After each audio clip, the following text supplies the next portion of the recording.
ছোট একটি শহরের একটি পুরাতন অফিসে কাজ করত কেরানি রহিম। সারাদিন ফাইলের হিসাব রাখা, নথি সাজানো, দৌড়াদৌড়ি, সব কাজই তার ওপর।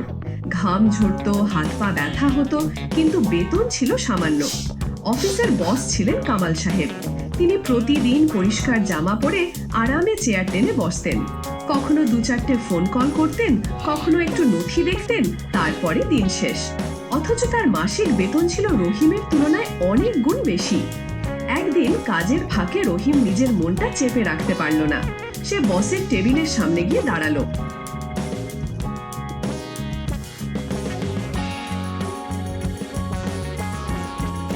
স্যার, একটা কথা বলবো? বলো। রহিম তর্ক করে বলল, আমি সারাদিন খাটি, কাগজ বয়ে বেড়াই, নথি গোছাই, হিসাব করি, আমার ঘাম মাটিতে পড়ে, আর আপনি বসে বসে শুধু কথা বলেন, অথচ আপনার বেতন আমার চেয়ে এত বেশি। এটা ন্যায্য হলো?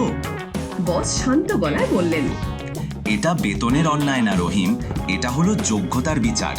আমি বুদ্ধি দিয়ে কাজ করি, সিদ্ধান্ত নেই, দায়িত্ব নেই, আর তুমি শুধু নির্দেশ অনুসরণ করে কাজ করো, তাই পারিশ্রমিকও ভিন্ন। তাহলে আপনি বলতে চান আমি বুদ্ধিহীন? তা নয়, তবে চাইলে প্রমাণ করা যাক। একটা পরীক্ষা হবে? রহিম আত্মবিশ্বাসে বলল, হ্যাঁ, হবে।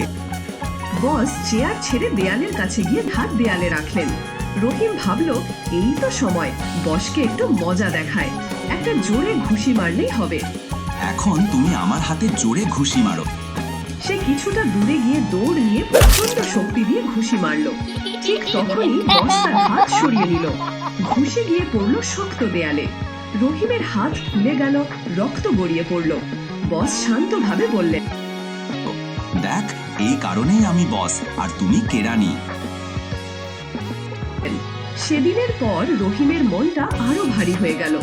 পরদিন অফিসে যাওয়ার পথে সে দেখল কয়েকজন শ্রমিক রোদে দাঁড়িয়ে মাটি কাটছে। রহিম তাদের দেখে একটু অহংকারে বলল, তোমাদের বুদ্ধি কম বলেই মাঠে কাজ করছো, আর আমি বুদ্ধিমান বলেই অফিসে যাই।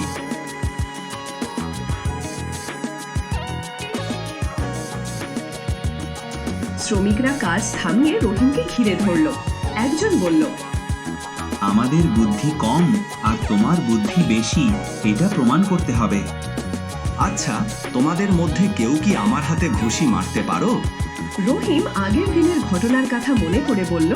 এক বলশালী লোক এগিয়ে এলো।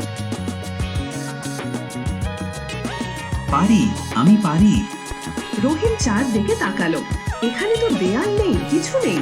সে মনে মনে ভাবলো, ঠিক আছে, এবার আমি নতুন বুদ্ধি দেখাই। রহিম নিজের হাতটা নিজের নাকের সামনে ধরে বলল, এই নাও, ঘুষি মারো। রহিম হাত সরিয়ে ফেলল। ঘুষে গিয়ে পড়ল সরাসরি রহিমের নিজের নাকে। শ্রমে হাসতে লাগলো। রহিম স্থির দাঁড়িয়ে রইল নাক চেপে।